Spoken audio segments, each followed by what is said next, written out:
We only know if someone is missing if they have been reported missing. There's certainly stories out there of people still looking for people they care about. We'll go over, especially in Graves County, how you can report if someone is missing. Our best number right now on those injured, 138 Kentuckians went to the emergency room shortly during or after the tornado. We do not have numbers right now on how many remain and or their condition. Yesterday, we had a visit from the President of the United States. We here in Kentucky have felt the love and support of the entire country and of the entire world. Walking through it yesterday and actually being able to get further back in Dawson Springs, the devastation is still, I don't know if the right word is profound, traumatic, painful, especially for me, from a town that was your safe place growing up. Here is Mayfield. But we have, despite all that pain, felt the love. President of the United States, Secretary of Homeland Security, the administrator for FEMA, all personally reached out, the vice president and so many others, and they committed.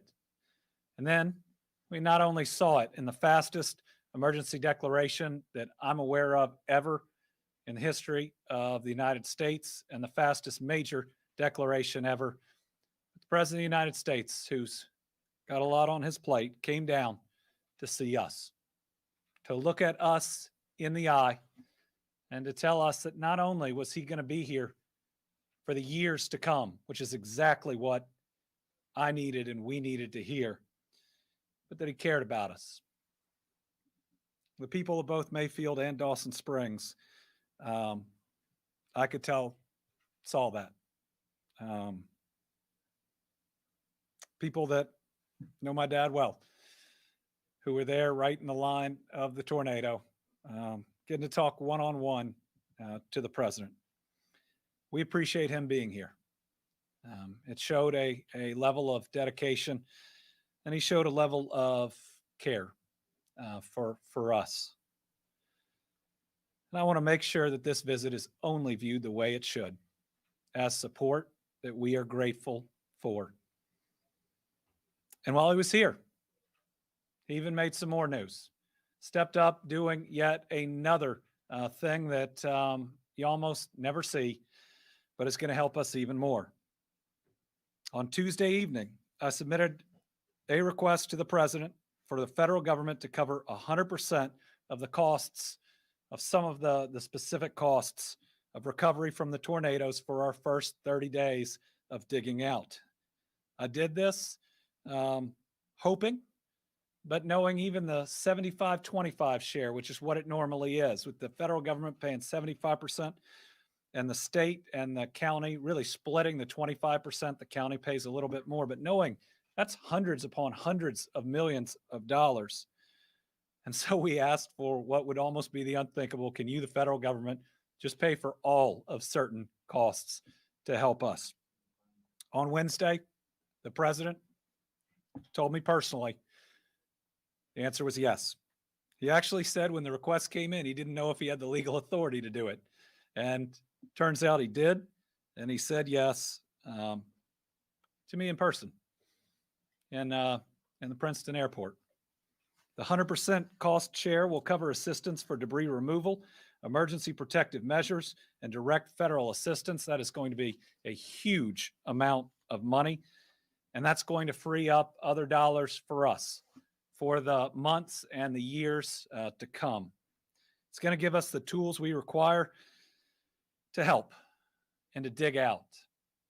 In Mayfield, there was something therapeutic about not only having the streets been cleared, which they have been, but actually watching. And I saw this in Bremen too.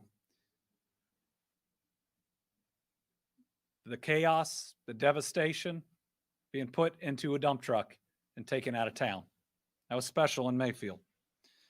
We're not seeing as much yet in Dawson. I know it's picking up.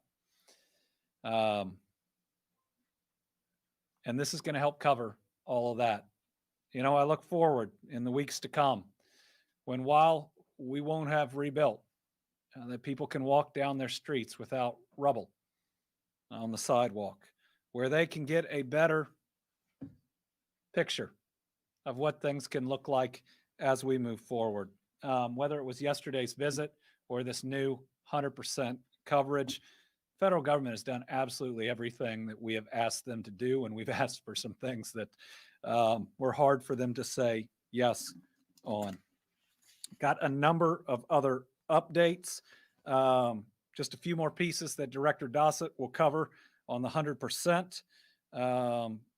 Eligible applicants are not only state government, but local government as well. It's funded through the Public Assistance Grant Program. After 30 days, the cost share reverts to the 75-25. I can guarantee you we're going to be asking for something different there when we reach it. In other great news, FEMA is on the ground. I think between what they have helping us in Frankfurt and on the ground there, over 700 people. I think it's one of the biggest, most robust responses that we have seen. And they are walking house to house, though the houses aren't standing. And already processing claims. Online, and I'll go how to do it, or with people walking around. We've already have 5,500 registrations in the system. And I can't believe this, but they've already made payments from FEMA. We've got at least $550,000 that have gone out the door. We're on day 6. There will be millions that go out the door, but it is incredible. I was surprised when I heard this morning that money is already going out the door. That is really special. Let's show the slide about ways that you can sign up for disaster assistance. And Director Dossett's going to go over this again. First, there's disasterassistance.gov. It's available 24/7. We have seen significant signups on it. It can be used to register for disaster assistance, but also to check your application status, which you can in real time. Okay, there is a slide that goes through the 3 different ways to do it. One is the, hold on just a second. We'll go over the second part. If you can't get online, you can call these numbers, 1-800-621-3362 or 1-800-621-FEMA. It's available 7 a.m. to 1 a.m. Monday through Sunday. Live agents are available to help you begin your claim. They will help you over the phone. And then there is the FEMA mobile app that you can download. It's available 24/7. You can get it through both the Apple App Store and Google Play. It can be used to register for disaster assistance, check application status, and you can even upload different documents that you would need. Additionally, FEMA has registration intake centers open. So you can go online, disasterassistance.gov. You can call these phone numbers. You can also download the app. You can talk to a person walking through the neighborhood. They all have iPads. They're taking the pictures that you would otherwise have to take if they're there, or you can go to any of these locations. In Hopkins County, the FEMA Mobile Registration Intake Center is at 960 Industrial Park Road. That's in Dawson Springs. It's 8 a.m. to 5 p.m., and that's because there's a curfew there. This is when people can come in and help people. In Graves County, it is at 1102 Paris Road in Mayfield. Again, 8 a.m. to 5 p.m. Muhlenberg County, I think we're going to be able to handle through the canvassing. It's a small town hit really hard. I'd say I was really impressed by the mayor, by Curtis, our county judge, who I've known forever, former sheriff. their fire department and everybody else. I mean, they've got so many people out there helping other people. It was really special to see. And in Warren County, it is at 2565 Russellville Road in Bowling Green, 8 a.m. to 5 p.m. On social media, we will get a listing of those locations up.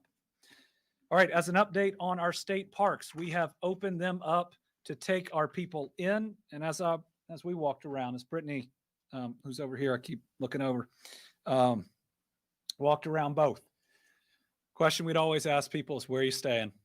And if they were sleeping on somebody's couch, we were telling them, come to our state park and let us take care of you. I got to speak to some people that are out at Penny Ryle, and I said they're taking great care of everybody out there.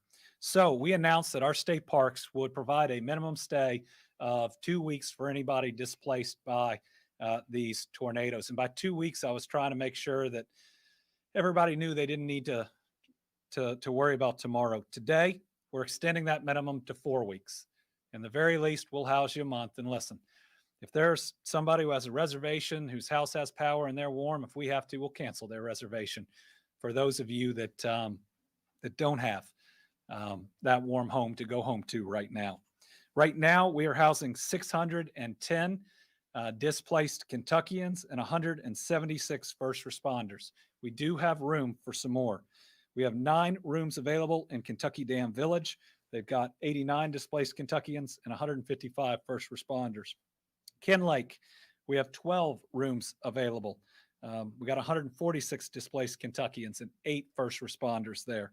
At Lake Barkley, we have 1 room available. That's got 212 displaced Kentuckians, 13 first responders. This is where we moved an entire shelter there. I think when Secretary Berry first contacted the minister, he thought it must be a scam because we were going to take in that many families and provide them stable housing. Pretty special, and I want to thank that congregation for helping those people. At Barron River Lake, we have 40 rooms available. They're helping 21 displaced Kentuckians. At John James Audubon, 4 rooms available, helping 9 displaced Kentuckians. Hey, at Penny Rye, we have 1 room available, which must have opened up, meaning somebody's got kin that have taken them in. We have 129 displaced Kentuckians.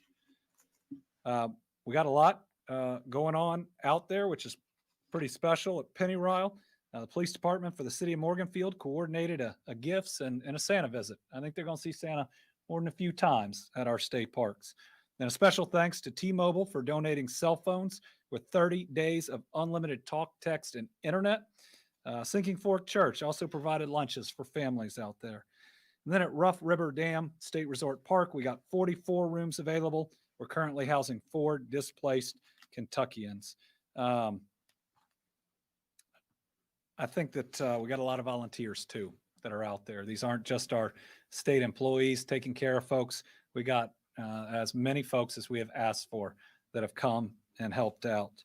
A little bit on some other pieces. On the transportation cabinet side, we believe most all roads in every displaced area are now cleared enough to get through. Just from Graves County alone, the transportation cabinet has taken 1,300 loads out of Mayfield. There's more than 600 transportation employees working hard on this every day. Division of Forestry still out there with 29 employees doing the sawing work and 2 bulldozers helping out. Our National Guard presence, now over 600 deployed. I think it's about 530, 531 in the impacted counties. Our mission is changing. It's now primarily augmenting law enforcement, preventing looting. And if you are somebody out there that would even consider looting someone's home that's lost everything, shame on you. We will find you. We will arrest you.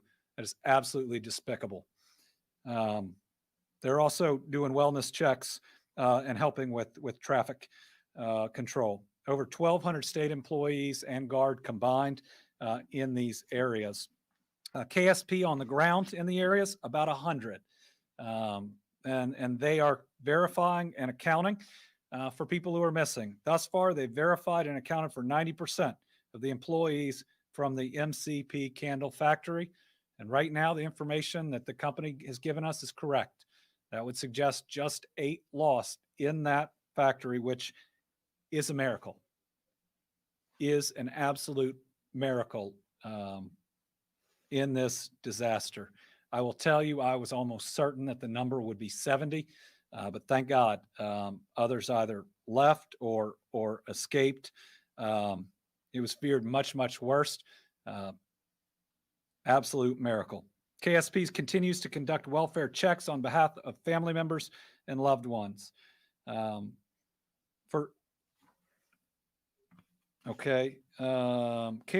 is asking, we don't need that. KSP continues to use rapid DNA technology to assist in the identification of victims. Again, we need any family members of missing persons to come to where they're doing this, His House Ministries, between 10 a.m. and 5 p.m. today, any day, to submit DNA.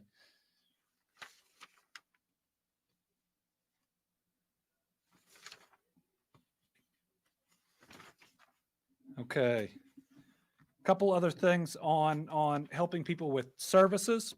I signed an executive order waiving fees for disaster victims needing to replace lost operator licenses, permits, and state ID cards.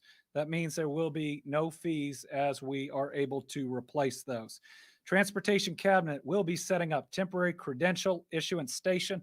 This is going and getting your permits and your licenses in Mayfield at 355 Charles Drive. So you need that driver's license replaced, your real ID replaced. 355 Charles Drive. 2 pop-up driver's licensing units will be ready by 8 a.m. Monday, December 20th, and will operate each business day through the first week of January. Also, we will have a temporary driver's licensing station in Dawson Springs when the location is identified. No transportations hauling food and water from FEMA to impacted areas. Again, all state routes are passable. 70% of county and city routes in and around Mayfield are now passable. So a very good job there. We have a lot of different power numbers. I'm going to let Michael Dossett give his in a minute. It's really hard, though, because we can restore the main power lines, but then there are still so many that are out there. The TVA has been doing really good work. Their overall power system remains stable and secure. They have restored power to 18 customer connection points. Western Kentucky Rural Electric Cooperative, Murray Electric System, Benton Electric Service, Glasgow Electric Plant Board, Lexington Electric Service, that's in Tennessee, Pennyrile Rural Electric Cooperative, and Gibson Electric Membership Corporation. Still working on Mayfield, but just because you are able to restore power to those cooperatives, still the connection points between them and houses in many places has to be rebuilt. Looks like they got at least 21 crews, 160 individuals out there with more contractors than that. Team Western Kentucky Relief Fund, now $15.9 million with over 93,000 donations. We are providing the first set of funds, which are going out the door to cover funeral expenses. Nobody has to apply. We're contacting the individuals directly. One of the next areas we're going to look, which is really important, is how we can help some uninsured homeowners. If you know Dawson Springs, like I do, or Mayfield like others do, in these and other areas, it hit neighborhoods of people that were already struggling to get by. And it's not that they didn't want to have homeowners insurance, it's that they couldn't afford it. And so we're going to look at using this fund to help, because the individual assistance from FEMA, we're going to look for all different sources, is capped at $37,900. And that can go, if you're insured, above your insurance. But for those that don't have it, that's not going to be enough to rebuild. So we're going to look at how we can augment those families with this fund, those that are already struggling. shouldn't be struggling more after this thing is over with what they have already gone through. I'll tell you what, we got a couple of other updates on unemployment insurance and others, but after that, Brittany, I think we could use some really good news if you'll continue to update us on how these kids who've been through the worst are going to have the very best Christmas in the history of Kentucky.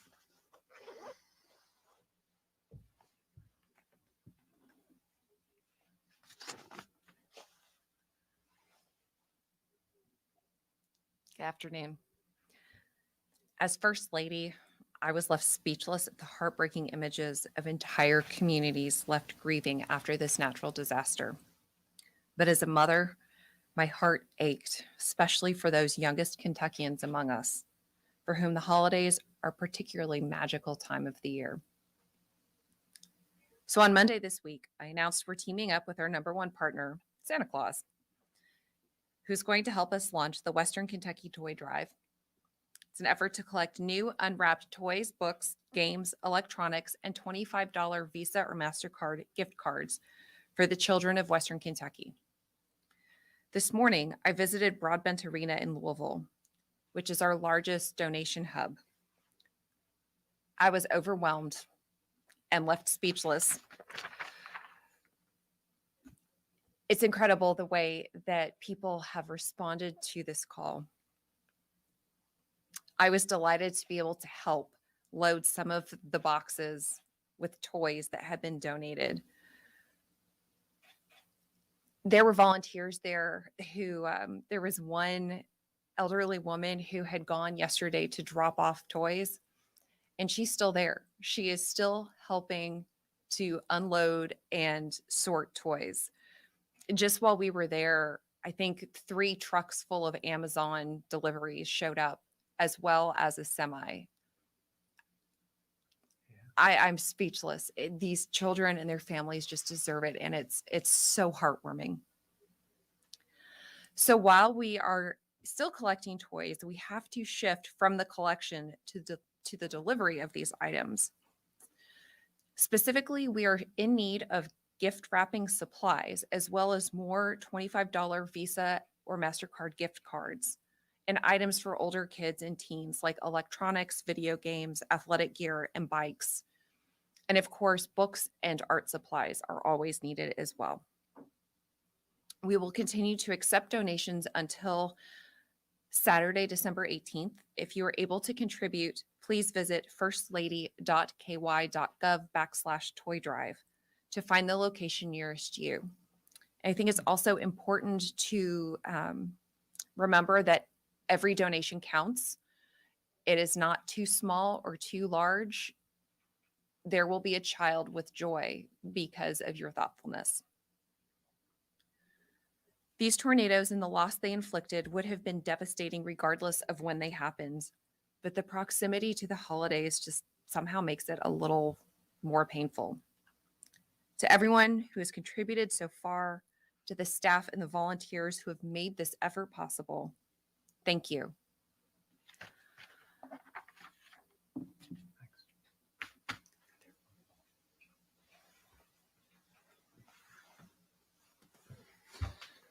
I may have said this yesterday or the day before. As we were learning that tens of thousands of gifts were coming in, I said to Brittany, after Christmas this year, what are the parents going to do next year? And she said to me, these kids didn't just lose their Christmas toys, Andy. They lost all their toys. So let's shower them in gifts. All right, let's turn to Director Dossett's update, and then I've got some things specifically for Kentuckians in the area, including some assistance with unemployment since their places of business will be down. But as he's coming up, I've been asked by businesses all over the country how they can help. And they have helped in so many different ways, from supplies to unprecedented amount of dollars. But let me just say this. We're going to lose a lot of businesses in the area, and there's going to be a rebuilding process. The number one thing any company out there can do is commit to putting up a new facility, a new office in Mayfield, in Dawson, in Muhlenberg County. These are areas that we hope the jobs will come back. But you want to talk about providing a huge ray of hope. We can work with you in economic development, but talk about seeing a brighter future in front of you. So those looking to help out there that are already planning to put some new facility somewhere, really think about the impact that it'll have on this community, knowing what might be out there and available to them as they get their home back up, as they get their kids back in school. They want to know that there's a good job that they can head to too. Director Dossett.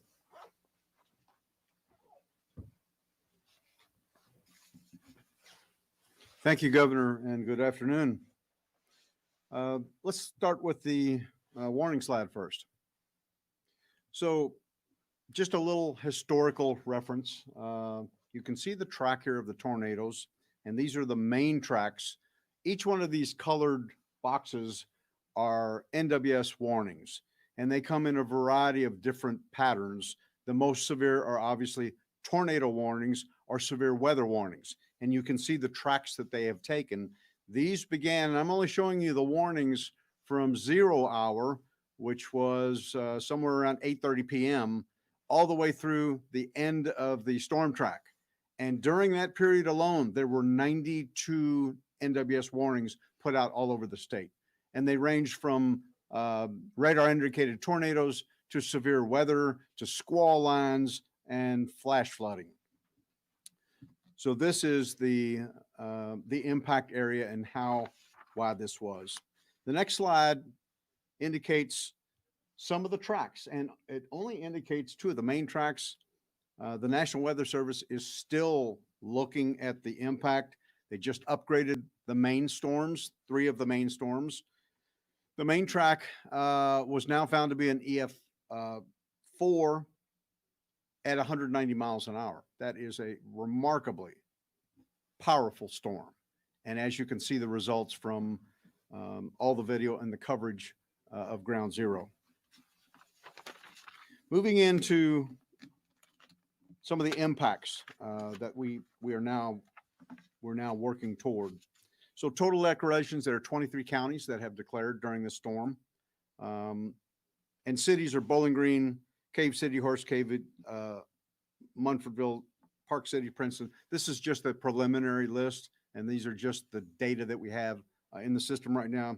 The search and rescue efforts have moved from concentrated efforts to wide area searches. And this is just to ensure that no area has been left untouched. Moving into the power, really good news. Again, and I've talked about this during all of the briefings, the power company is extraordinarily efficient at restoring power. It is just the conditions they find when they enter the state. So currently we have only power outages at 3,280 connections. I will tell you that 2,000 of those services cannot be restored, and they will not be restored for weeks and weeks. And that's a very small area, and most of it is Ground Zero in Mayfield and some in Dawson Springs, but it's a very low number that we'll still struggle with, and the generators will certainly be an option. The U.S. Army Corps of Engineers has installed the generator. It's a large generator at Dawson Springs, and that's working well. We also have good news with water and power systems. There are about 2,600 service connections with customers at about 18,000 that only have boil water advisories.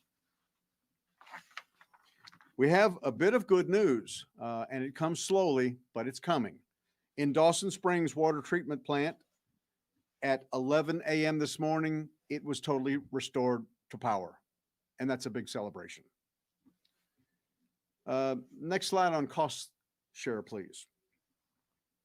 So just a little bit about the relationship and the partnership between Governor Beshear and the president.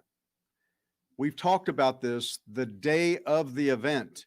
We were recipients of an emergency declaration. The second day, we received an expedited declaration. The third day, we added an additional 20 counties. And as we moved through the president's visit, the paperwork was signed at the state level and sent up through the FEMA level but had not reached the president yet. And he verbally declared, after he sought permission from Administrator Criswell, the bottom line is this is unprecedented response. He cut through the red tape, and Governor Beshear pushed it the entire way. The 100% cost share is an unusual declaration. It is not uncommon in hurricane events and some tornado events. It lasts for 30 days. It is an immediate opportunity to get reimbursement for 30 days. And it involves one of the largest expenses and one of the largest reimbursement opportunities for this entire disaster, and that's debris removal, along with emergency medical, emergency protective measures. So FEMA's on the ground in our hardest hit counties. They currently have 400 personnel on the ground across the Commonwealth in all of the counties that have been hit. And they're expanding that footprint. There'll probably be, by early next week, there'll be 700 folks of all federal teams. FEMA's not the only team on the ground. And just to name a few of those, it is the USDA, the Environmental Protection Agency, the Department of Defense, including the Army Corps of Engineers, the Department of Energy, and the Federal Law Enforcement Bureau. We're getting opportunities and responses from the entire federal umbrella, and that's important to remember. We have requested and been granted what's called a Delta Food Package. This is 30,000 meals per day delivered every 3 days. And this is the daily output of what a large area disaster, and those are being allocated in most of our major cities. So this will go on. This request has been filed and will go on for 30 days. FEMA also has opened the mobile registration centers. The governor talked to you about those locations.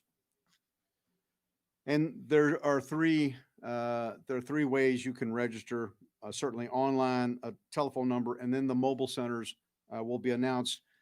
We're not giving out all the locations currently. It takes a few days for them to travel from other parts of the country. We'll be putting many of those mobile centers into the impacted areas, and we'll publish a schedule as soon as it's available.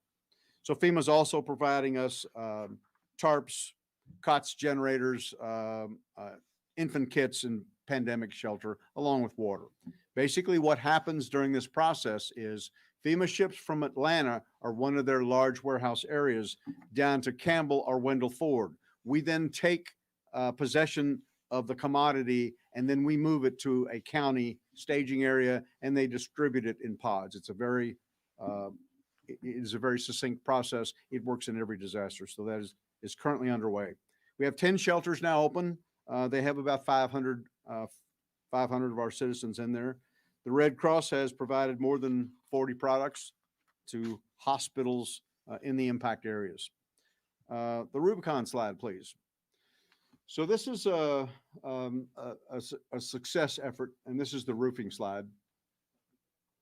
Team Rubicon responds to disasters all over the nation. They respond to state requests and have done so a number of times, but this is an unusual request for them because Jeff Byard is their COO. We're good friends from the time that Jeff was in leadership in FEMA. He's taken over this position. He actually goes on site. The long and the short of it is they have tarping crews in our major areas right now. They're in Dawson, they're in Mayfield, and they're in Bowling Green. So this is just a photo of one of their crews. They do two types of tarping.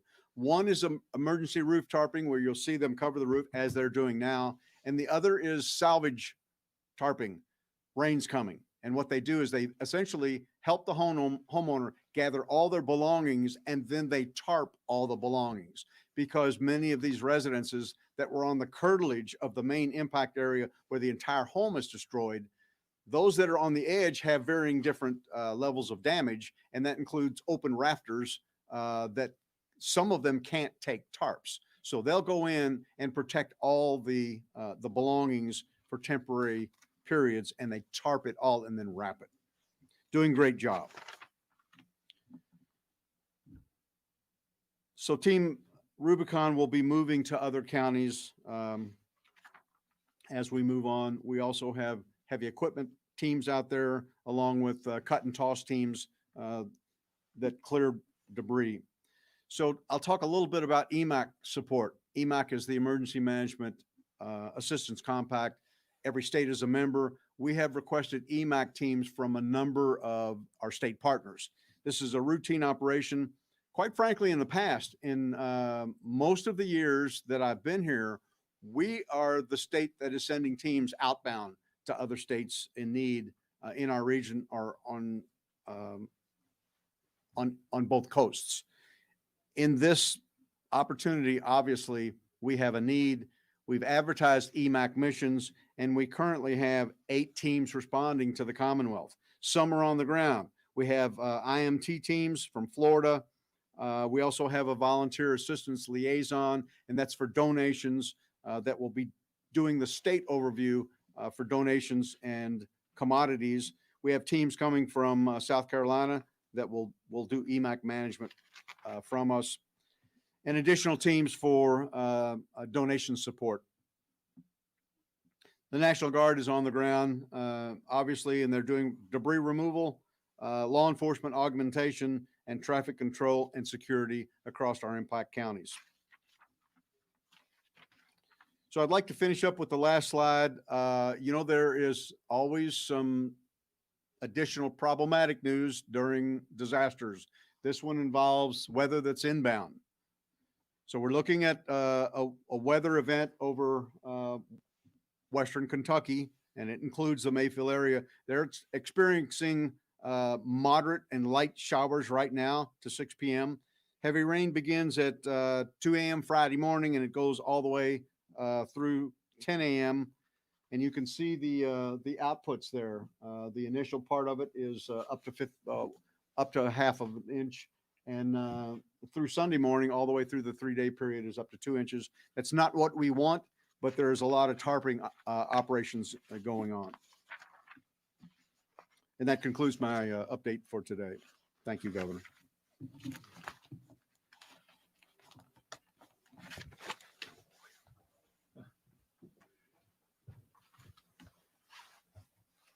It's not right that people who've had their homes knocked down and are trying to salvage it are now having all this rain on top of it. It's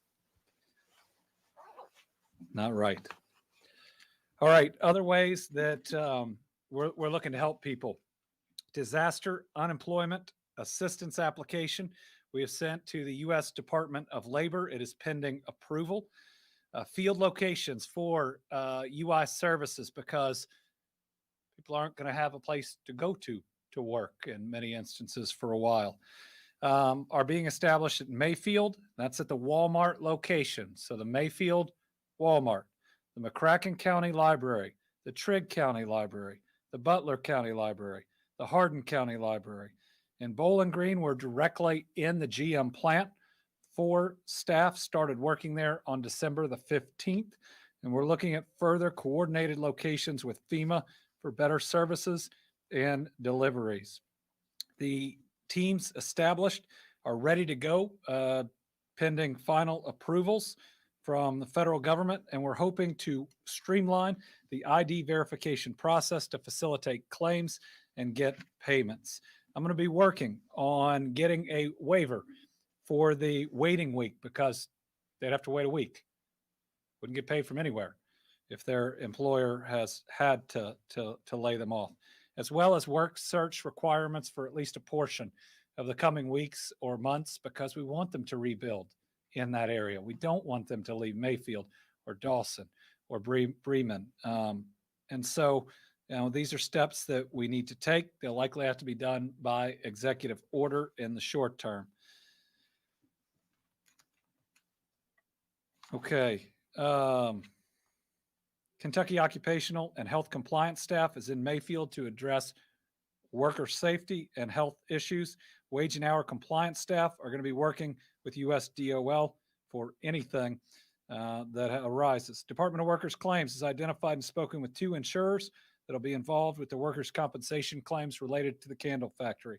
Both are accepting claims and thus far are responsive to those claims.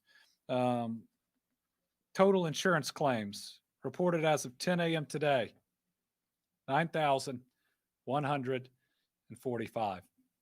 And it's hard to estimate how many folks are also uninsured.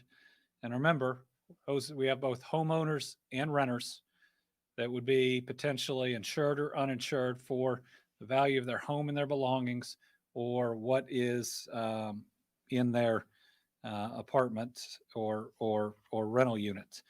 There is the same amount of assistance generally for renters as there is for homeowners from FEMA. And in fact, there are situations where you may qualify for both, depending on what your timeline looks like on rebuilding. But Department of Insurance response teams are being set up in Graves, Hopkins, Warren, and Muhlenberg. We will update once that comes online. They're going to make sure that these insurance companies are treating people fairly. Let's see, I believe that may be, oh, no, we got a couple of other, again, things we're trying to do to help people. So this week, we were also able, following the federal disaster declaration, to get the IRS to extend the 2021 tax filing and other deadlines from April 15th to May 16th. And our Kentucky Department of Revenue will honor this special tax relief for individuals and households affected by the severe storms, tornadoes, and flooding who reside or have a business in Caldwell, Fulton, Graves, Hopkins, Marshall, Muhlenberg, Taylor, and Warren. That'll allow affected taxpayers until May 16th to file their income taxes and submit payments for individual income tax, corporate income tax, their withholding, or the limited liability entity tax. Means certain deadlines, quarterly payments, as well as the one for 2021 income tax returns will be postponed for the affected taxpayers. Again, I mean, at a time like this, you can't expect people to have the documentation needed, and so we're extending those deadlines. The President's federal disaster declaration also makes Kentuckians in those 8 counties eligible for a refund of Kentucky sales and use tax paid on the purchase of building materials permanently installed in, the repair or replacement of structure damages in the 8 counties covered by the disaster declaration. So as you're rebuilding, if you are directly paying for building supplies, make sure you document those. You could get up to $6,000 in relief from sales tax per building. We'll put this out by a separate press release.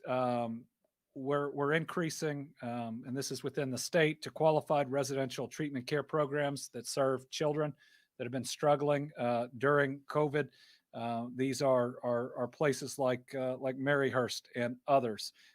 We have found a way to increase the funds that are provided to them to help them as they are making it through this pandemic. Some were struggling so much they were looking at shutting down. We'll have the direct information in the release. We are hurting, and we're still hurting. And it continues to be very painful. But we are not broken. We are not broken, even when it feels like it. We will clear this chaos and death from our towns, and we will rebuild our structures and our lives. And just like every person I talked to yesterday, the day before that, including on Saturday, I'm not going anywhere, and this state is not going anywhere. We got a great commitment from the federal government that they're going to be with us too. Every step, every week, every month, and every year that it takes, we will get each one of these communities rebuilt. This is very personal to me, and we're going to make sure that it happens. All right, with that, we'll open it up to questions. I think we have 4 journalists here and a bunch on the line. So let's start with Tom. Thank you, Governor. 2 things that just came to mind is the state going to be developing a website to link all this information. You gave a lot of things on a lot of different topics today. So we'll be doing that. We should. it's a great suggestion. We're building this airplane while we're flying it, but we should centralize all this information, what's available to an individual that's been through the horrific, and then we need to get it out in paper too, to some of the facilities out there to help them as we move forward as much as we can on some of this stuff. I hope we can set up in one location. It's just, there's not one big location left in most of these places. And there's so many people helping. I mean, we got 1,200 garden state employees, and you look at 10,000 people typically in Mayfield, and 3,700 in Dawson, and 370 in Bremen, and then put all the FEMA people on top and all the rest. We have we have about as many people helping as we do that live in these places, and God bless them. My main question was, I see you issued an executive order on livestock disposal. Yeah. Can you describe the? Yeah, so there is a statute or regulation about the amount of time that you have to do away with, clean up, destroy dead livestock. It's primarily dealing with disease, and we think it probably only applies to that. But there was concern that it could apply in this situation as well, and there are so many dead livestock that we know it's going to take more time. We are listening directly to our farmers. We know that there's going to be some long-term needs too. It's a farming community. You know, where do they get their feed from? Who do they typically sell to? What have the losses been there? So one of the early calls I made was that we needed USDA on the ground, and the federal government sped up how quickly that happened. Still working through all the rest of the needs, working directly with judges and their folks. We're going to find a solution to every concern. Carolina? The number of people missing has dramatically gone down, which is great. Mhm. Does this help the state kind of figure out where our death toll will stand, or is there really no way Yeah. to figure that out at this point? So every day that passes, the range of our death toll becomes more certain, and the likelihood that we will have significantly more death lessens. I am hearing at least rumors that we will add one today, and perhaps someone unexpected. Our number missing requires someone report them missing. And so there may be more that are out there. I hope that additional deaths that we see will be in single digits. They could come from people that we find, and they could also come from people who are currently hospitalized. Though every day that passes, that the number doesn't go up or go up significantly is a good day, all considered. Certainly, as we get now some pretty close to certainty on the candle factory, that means our toll is first much less than I thought it would be. I thought we were going to lose about as many people in that factory as we have overall. So it's I think we're getting closer and closer to what that final number will be. Phil. Governor, do you have any thoughts about the litigation that's been filed about the candle factory, the allegations that workers were forced to work with the tornado on them? Yeah, I know litigation has been filed in the candle factory, but I don't have any independent knowledge of any of the allegations that are there. I did see it, and I've never seen anything like the total wreckage and steel and I mean big trucks that I say they're on the roof. The roof wasn't there. By the time I got there, and this is just an hour after daylight, there must have been 8, 10, 12. It's hard when you're trying to take it in. Backhoes and heavy equipment trying to pull things off of it. I mean, it's a miracle we only lost 8. I don't know what happened in there that night. I do know it was hit directly by one of the most powerful tornadoes I think we'll ever see on record. Lawrence. First, a quick clarification. The 75 number today, is that one more than yesterday? One above yesterday? Yes, it adds that individual in Bowling Green that is reported to have had a heart attack in the cleanup. We heard the president's public comments. Can you give us some insight into private conversations you had about Sure. Kentucky? The president was very caring from the moment that he landed. I think from our private conversations, two things were clear. Number one, that he genuinely cares, and that was evident. And it was evident when the Secret Service was trying to get him to go this way, and there was a family over that way, and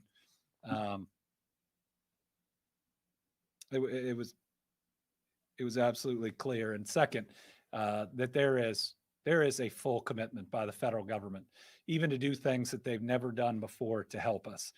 We have gotten a yes on virtually everything that we've asked for, and the speed at which we've gotten them is incredible. So to him, to our FEMA administrator, to our Secretary of Homeland Security, and everybody in between, the federal response could not be better than it has been. Al Cross.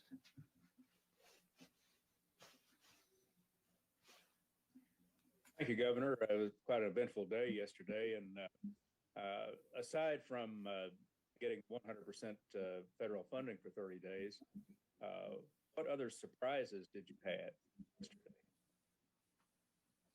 yesterday? Yesterday?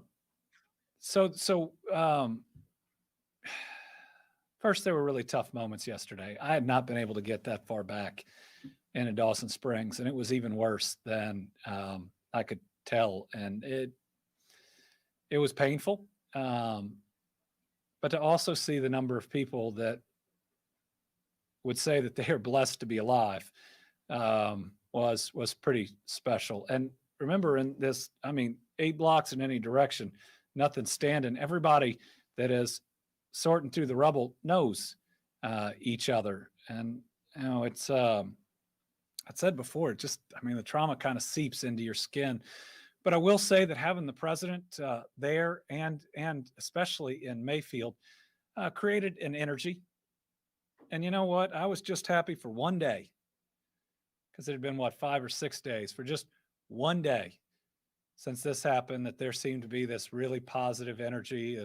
The president of the United States was there. I'm not sure I expected to feel that. And you could see it on people's faces. There's a woman who said he's in Mayfield. And I think that was the feeling.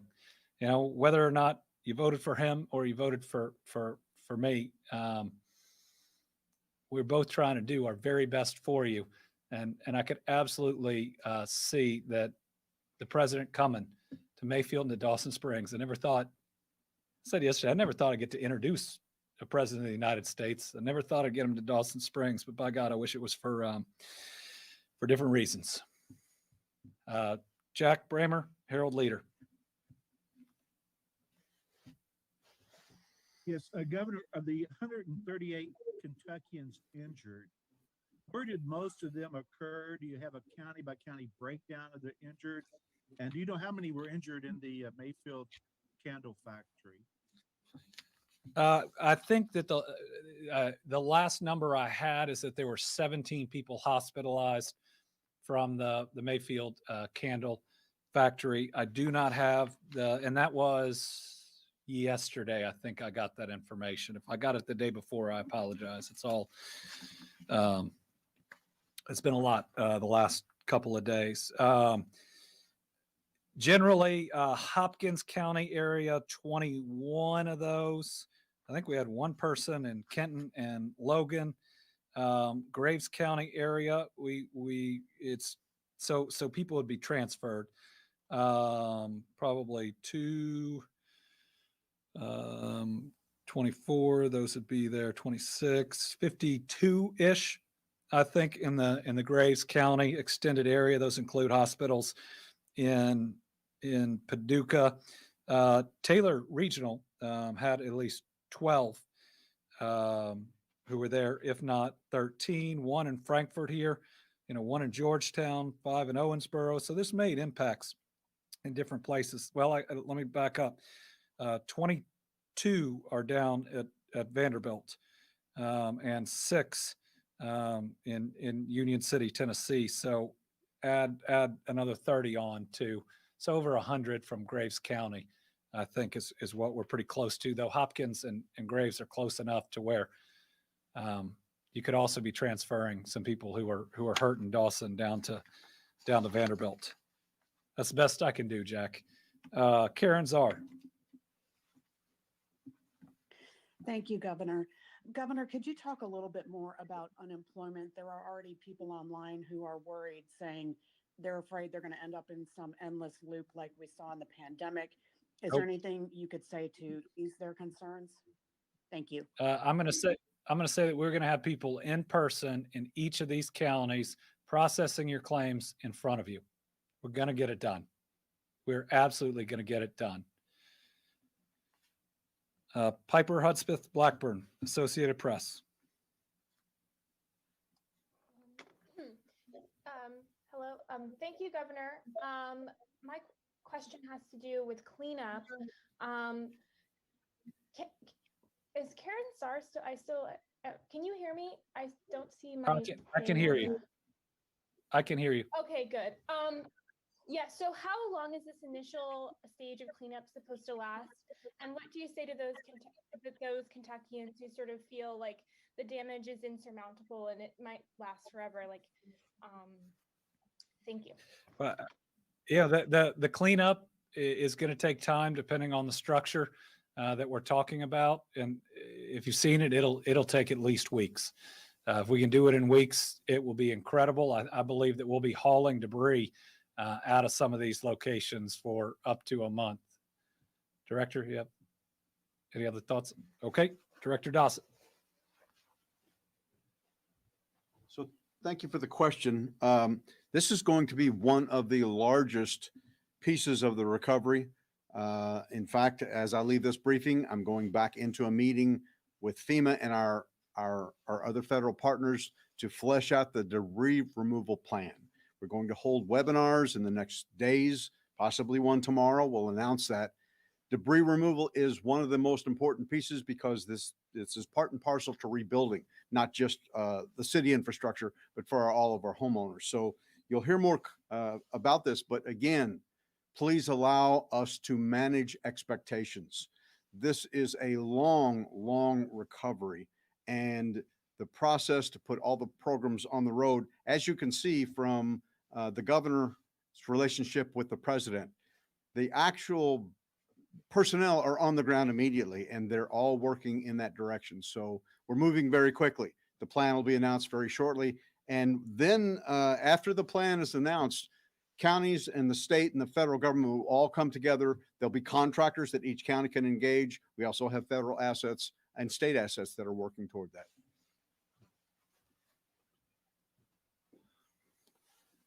From being on the ground, it also depends on which place we're talking about. Bremen had dump trucks up and down the road. They were able to bring in from Muhlenberg County, already loading up. A huge death toll given the population of the area. Fewer structures overall in the city. Their debris removal is going to go a lot faster than Dawson, which is huge numbers of homes, Mayfield, which is huge numbers of homes and really big government buildings. So it is ongoing, and a lot of it will depend on the level of resources as they continue. We're going to have every resource from the state. We're going to have every resource from the federal government. We got a lot of great volunteers that are out there right now too. Debbie Yetter, Courier-Journal. Hi, Governor. If I could ask about COVID-19 for a minute. With Omicron spreading rapidly in more than 30 states now, has it been identified in Kentucky? And are you all worried about spread in this area affected by the tornado, with people possibly more crowded together, routines disrupted, and so forth? Yes, worried about spread in the area of the tornado. One of the reasons we're trying to get people out of a shelter and into a state park is we can create a little more distance. We can also give them a room of their own. I have not been notified of our first case of Omicron, but it's here. It's unquestionably here. It's already everywhere, and the speed is significant that it doubles in. The question of what it's going to lead to All depends on the level of infection and some questions that we don't yet know. First, they're trying to figure out exactly how much faster it spreads than Delta. It appears to spread faster, and how resistant it is to what level of vaccination. So those are two questions for how many people will get it. Other set of questions is how sick does it make you? Because it can still do a lot of damage, even if it makes you half as sick, but infects twice as many people. And so it's going to be those two levers that will ultimately tell us where we're going. Also, the amount of therapeutics and vaccinations and boosters we're getting right now will impact that as well. I mean, it looks like if you've had both shots and a booster, if you get that, you're less likely to get it. And if you get it, you're probably going to be okay. I can't imagine that having both shots won't put you in a better place if you get it, about how sick you get in whatever spectrum of how deadly or how sick that it makes you. If you are unvaccinated, you've probably gone through Delta. It's been awful. And it looks like this thing can come right along behind it and reinfect you. So, I mean, please get vaccinated. If you've had Delta, I hope that it provides some level of immunity to you. But after what you've been through, why in the world risk that if you can get a series of shots that ultimately help you out? Corinne Boyer, WEKU.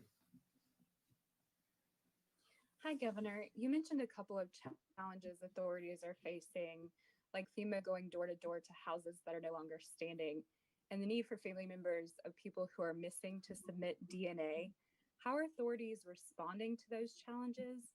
And then there's some concern among communities about people who are undocumented staying in state parks. Is that a concern they should have? Thank you. Anybody who lost their home, we want to have a place to stay.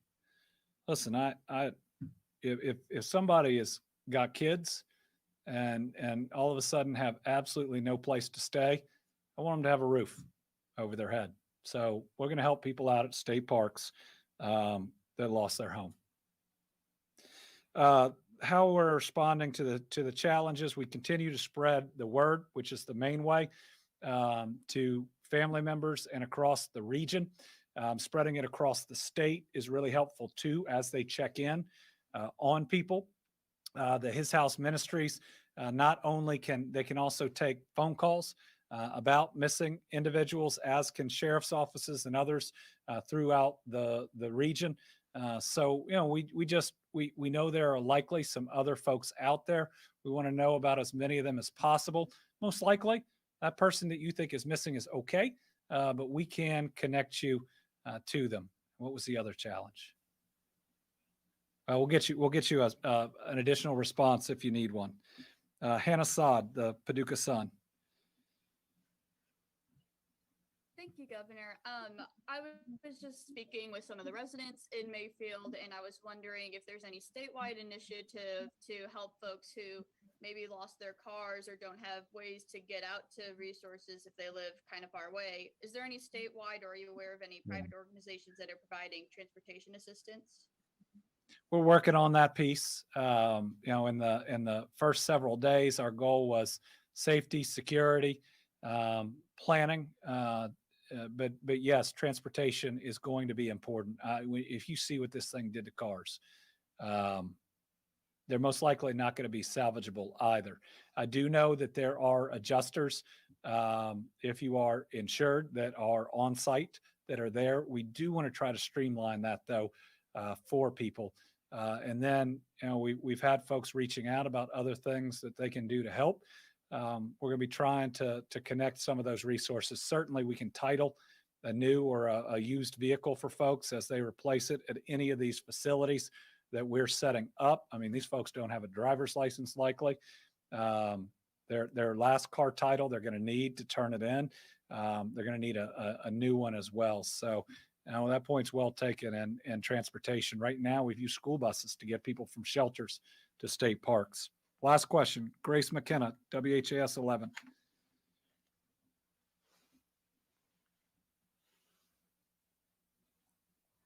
Sorry about that, Governor. I'd like to pivot back to COVID for a quick moment, if we could.